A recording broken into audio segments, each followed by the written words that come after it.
Hi, my name's Scott and I'm a landscape designer, and here's a look at how we've customized SketchUp for our uses. We'll look at extensions, shortcuts, templates, and assets. We're going to start with shortcuts. I hit B for paint. Let's go ahead and start by changing the roof on this guy. And let's get into shortcuts. So the shortcuts that I use, the letter D for Deselect, Y for Protractor, K for Hidden Line, G for Group, and then on Mac I use Option. On Windows you can use Command or Control. Control 1 for Plan View, Control 2 for Projection between Parallel and Perspective Projection, and then Control 3 to create a new scene. So let's start with how do we create a shortcut. We'll go to, if you're on Windows, I believe it's Window Preferences. On Mac, it's SketchUp Preferences or Command, comma. And we're going to start with Deselect. The name of this is actually Select None. We'll go to Select None, and it's already assigned D. So if it's not assigned, just type in the letter D. Do not hit Enter. Just leave it like that. For Deselect, here's where Deselect is really helpful. Sometimes you're really close and you need to move a corner of the yard, so if you hit D, it'll deselect. The only other way that I know of to deselect would be to zoom out and then click somewhere in the open. So when your view is, you can't see anything that's open, having deselect is very helpful as a shortcut. The next is Protractor. This one is not assigned, so I'll select the key Y. The reason I selected Y is because it kind of looks like how the Protractor tool is used. And here's how that tool is used. I hit the Y, I select a rotating point, a starting point, and then I can type in an angle like 45.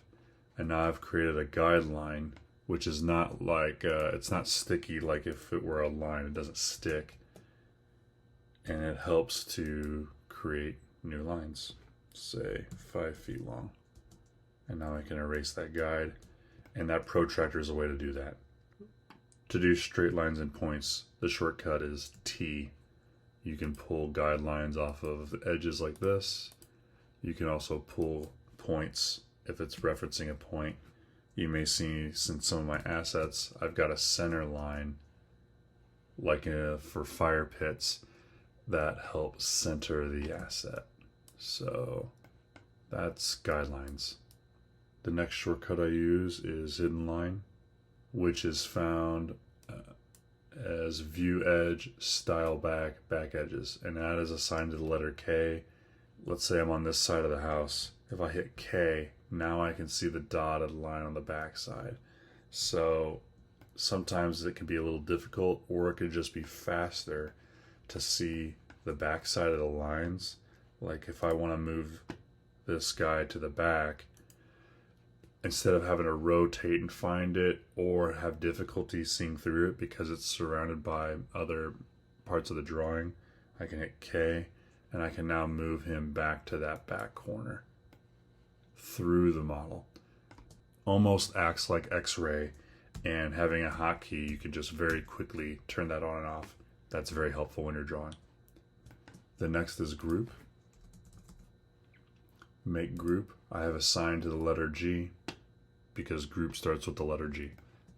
This is helpful. In this instance, I want to separate the lawn from the patio. So I'll double click this triangle, Shift, double click this triangle, and then I'll hit G. And now I have a group.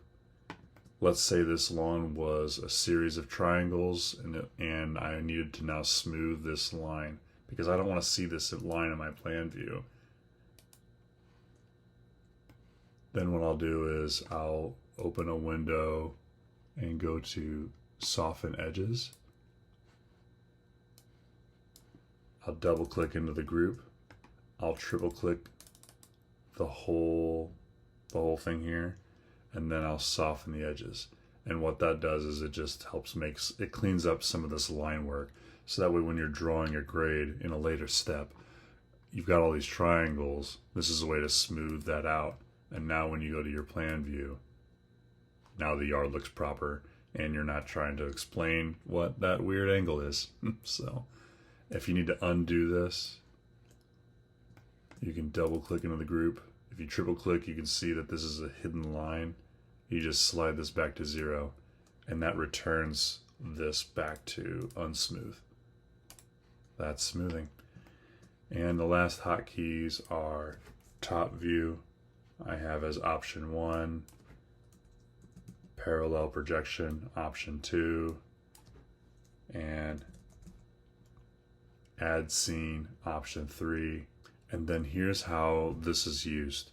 I can select option 1, top view, option 2, parallel projection, option 3, create scene. And I can very quickly, in a couple of taps, go from a view like this to a plan view where all I have to do now is select the style, right click, update, and now I've got a plan view style pretty quickly. The next thing I'll show you is give you a peek at our library here. So I'll select B for the paint bucket. These are custom groups that I've made, and I believe I had to go into the file, which if you'd like to locate where these textures live, you can go to File, Document Setup, nope. You can go to File, Preferences, you go to Files here, and now this is where your components live, your materials, styles, texture images, templates, and you can edit the file location. I think for some of these, for templates, you cannot edit the file location. It needs to be within that weird file deep in the SketchUp folder of the application. But let's say we look at materials. You can hit this button here, and what it will do is it will open up the file path. Library, which is a hidden file, application support, SketchUp 22, SketchUp materials, and now we've got these custom materials that live in this folder. If you want to do something new here, you'd come into your folder, you could right click and duplicate, you can right click and hit a new texture based off of a picture somewhere that you might have. You can get textures online. You can find textures at the 3D warehouse. So we'll go right here to the 3D warehouse. I've got a button here. The 3D warehouse looks like this. So we can look at Bellegarde. And Bellegarde actually produces these repeating textures. So if we wanted to find this texture for Catalina, you can hit download, hit OK. And now these textures are in your model. You can save them as a separate file by themselves and keep them in a library like I do with the plants here. You can also select the B for bucket, hold Command or Control, I believe, on Windows to eyedrop that material. And now you can paint other things that material. In this pull-down list, there's an option called Colors in Model, and they'll be in alphabetical order. So if I can navigate to Catalina, which is right here, I can now right-click, duplicate,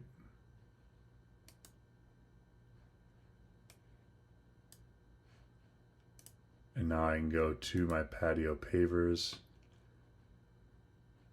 and I can drag that into, and now I've got this Catalina in the file. I can right click, I can edit, I can change the color if I need to. I can make it grayscale, I can make it red, I can make it green, close, and now I've got a green tinted Catalina paver. So that is a little bit about textures. I recommend curating your library for your materials, building a library for assets, like for plants, for lighting, for utilities, boulders, fencing, fireplaces, kitchens. This asset library and this texture library will make SketchUp very valuable to you, because it will be at that point that SketchUp is no longer a generic CAD program. It's now a program tailored for your needs. Next, we'll take a look at extensions. The extensions I'll use are Vali Architects, particularly the Insta-Roof, the stair, and the railing. I've got them as buttons up here. I like to use the Vali Architects, the roof particularly, and the fence, because we're not designing roofs. I just need it to look decent, so I can select the surface and the edges, hit the roof tool, a window like this pops up. I can pick a few styles and parameters, and then I can hit make roof. I hit enter, and now I've got a roof. I can color it, and so it's a really quick way to, you know, draw some of the pieces that aren't landscape specific.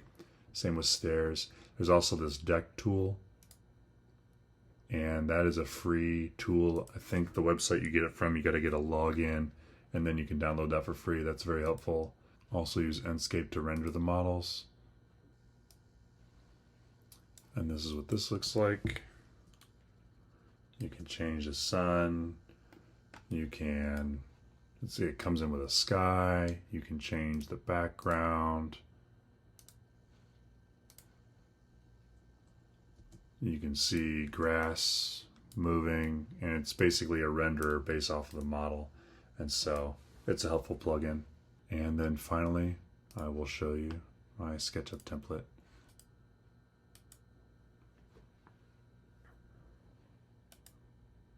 I've got a template called Landscape Design.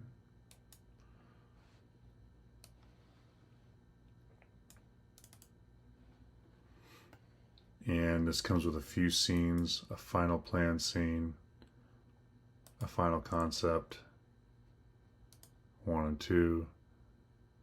I've got a survey scene, a working scene, and a couple of section scenes.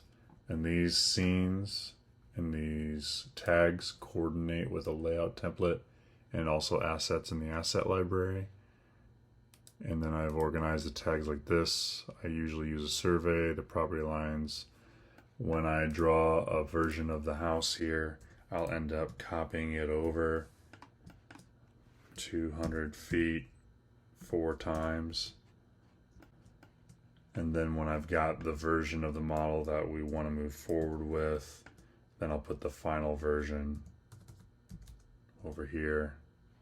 I've got control over the fence, the house, new grade versus existing grade, tags that fall under reference, tags that fall under high polygon.